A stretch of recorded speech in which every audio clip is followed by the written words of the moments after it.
Hey guys, good morning! Merry Christmas! Happy Monday din sa atin pong lahat. So, nandito na naman nga po ako, si Gandara, ang Collegiate Regards ninyo na maghahatid ng latest update and fresh happenings about TVJ and Legit Regards. And for today's video, pag-uusapan po natin ang patungkol dito sa pasasalamat ni Jano Gibbs kay Tito Sen sa pakikiramay nito dahil alam naman po natin at nabalitaan nyo na rin ang tungkol dito sa biglaang pagkawala ng veteranong aktor na si Ronaldo Valdez na kung saan ama po ni Jano Gibbs. But before that guys, narito muna ang ilan po nating side updates patungkol sa Legit Regards. And of course, dito naman sa hindi lehitimong EB, nagpapanggap na EB kahit alam naman ng taong bayan na sila ay mga huwad lamang. So, eto na nga ka-OG, simulan po natin. Kasi nung mga nakaraan, araw, di po ba't pinag-uusapan nating lahat ang isang napakagandang balita na ang TVJ ay muli pong makakabalik sa RPN9 sa pinanggalingan na nito pong channel ka-OG or Lasimulan.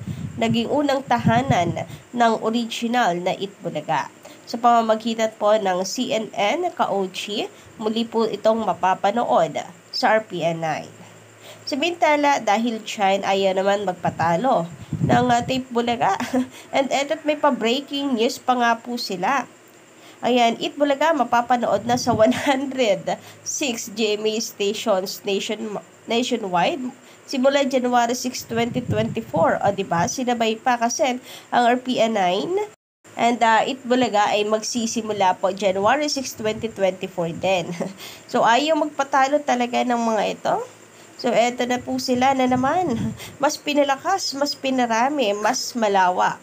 Yan ang asahan ng ating mga kapuso viewers simula January 6, 2024. Ewan ko ba? Kung sino po ang mga napapaniwala nito si Procnoy. Anyway, sabi pa po dito sa bayan ng mapapanood ang Itbulaga ng Tape Inc. sa 106 GMA Network and GMA Regional TV nationwide at maging sa ibayong dagat sa pamamagitan ng GMA Pinoy TV. Bukod pa dyan na mas pinaganda na rin ang live online streaming ng official Facebook page at Tape Inc. Nako, kahit siguro lagyan nyo na kung ano-anong palamuti yan, hindi pa rin po magiging mabenta. Sige nga, kung mas pinaganda ninyo ang inyong live online streaming, pag kayo po ay naka 50k live viewers, yan, ay mapapanganga na lang po talaga ako sa inyo. Anyway, sabi pa dito, sa official Facebook page ng Tape Inc., official Itbulaga YouTube portal, at maging sa Puso Stream YouTube portal.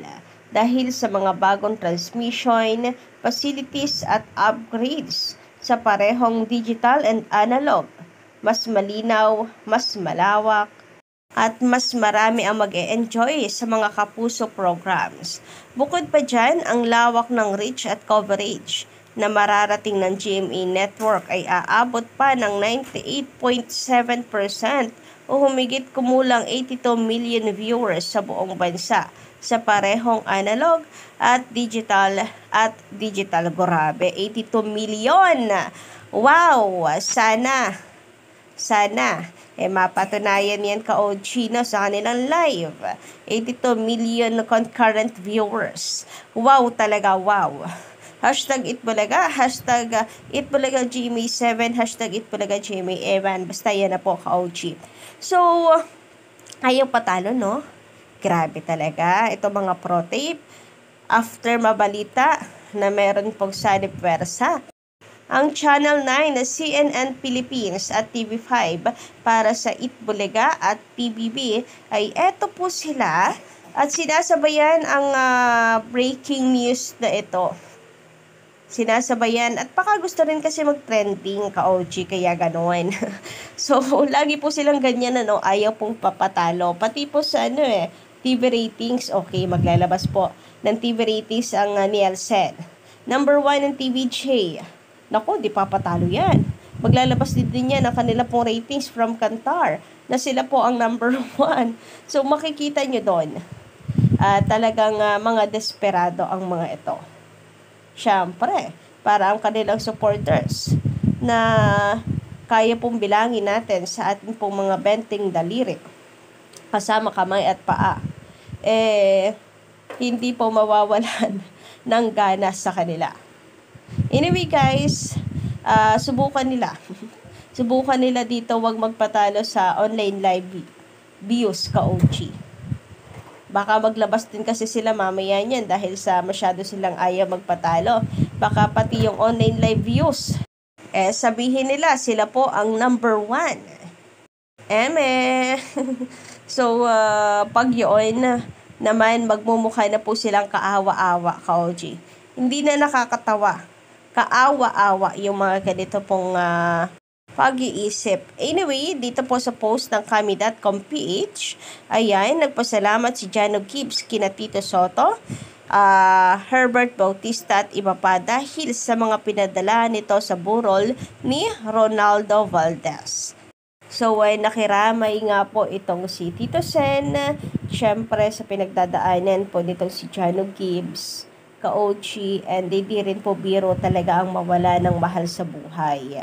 So, condolence at the same time ay sana makayanan po nila ang dagok na ito sa kanila pong buhay. So, ito po yung nilalaman ng kanilang article. Jano Gibbs, who is grieving Ronaldo Valdez death, expressed gratitude to several personalities and companies. On Instagram stories, Jano shared photos showing the bouquets of flowers of Ronaldo's wake. He also thanked Senator Lito Lapid, Tito Soto, Helen Gamboa. So, mag-asawa po sila ni Tito Sen and Miss Helen, Viva and Herbert Bautista for sending the flowers. Samantala, sabi dito ni Miss Miriam Sanders, Merry Christmas po sa inyo and a Happy New Year in advance. Yun na nga. Papaano mapupunta sa tape ang Itbulaga? Ang tanong, sino nga ba nakaisip ng pangalang Itbulaga? At kung kanila ang Itbulaga, bakit hindi sila kasali? Ang mga pangalan ng mga halos-hos sa kanta. Bakit Tito Vic at Joey lamang ang naandon at barkada? Pero ni isang pangalan ng halos-hos wala. At kailan nila ginawa ang kanta na Itbulaga? Pag sinabing Itbulaga, TVJ na agad ang alam ng mga tao. Hindi papasok sa isip ng tao kahit kailanman na Itbulaga halos-hos ang iisipin. Kaya tumigil na kayo, fake bulaga, nakakahiya lamang kayo.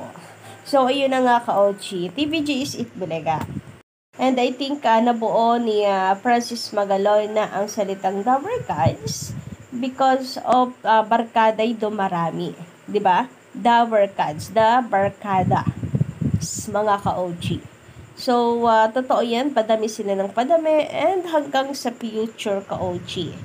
And hindi po magbabago na tunay na pamilya ang kanila pong magiging turing sa isa't isa. Samantala, sabi naman ni Avic Trias, ayaw nga mag-promote ng ibang artista dyan sa tip. Oo nga ayaw magpo-promote, ayaw na madamay, kasi syempre may chance na baka i-boycott pa yan. Tingnan natin pag naging mabenta ito kay Vilma Santos or hindi. Pag hindi naging mabenta, hindi maganda na mag-promote ka dito sa Itbulaga ng Tape Inc. Collegiate Derby Cards. Tapos, sasabihan nila na hindi maganda ang TVJ. Kesyo, hindi po natuloy Collegiate Derby Cards. So, hindi naman natin alam ang buong reasons. Pero kung may kinalaman nga po si Suzette Doctolero, wala po tayong magagawa. Si Suzette kasi ay grabe din talaga ng mambatikos sa TVJ. Talaga, until now, wala siyang pakialam. Actually, na hindi po napasama at hindi po na-promote ang kanilang pelikula because of her. So, kung hindi man to magiging successful, hindi to kasalanan nila Vilma Santos. Kasalanan nito nung kanila pong head writer. na makapal pa rin ang pagmumukha ka, OG. Kala mo, tagapagmana ng GMA. Taas noo pa din at hindi po man lang humihingi ng tawad sa TVG, lalo pat Pasko na, ka-OG, at magbabagong taon. Akala mo na may napakalaking mali ng ginawa ng TVG sa kanya. Samantala, sabi naman ni Romy Obispo, magandang umaga at Merry Christmas. Magandang morning, Ma'am Gandara. Sa ayaw at gusto ng tape bulagta, ay tuluyan ng mawawala sa kanilang Itbulaga dahil malapit nang mapasakamay ni Henyo Master yung certificate ng trademark. So, ayun nga, ka-OG. Lalo na palapit na po ng palapit ang January. So, kung hindi man January, at least papasok na po tayo sa 2024. Ang importante naman, maibigay po kay Joey De Leon ang trademark. So, tumagal man po ito, ang importante kay Joey De Leon pa din, ang bagsak po talaga ng trademark. So, yun na po may ng update natin sa araw na ito. Don't forget to click the subscribe button and notification bell for more updates.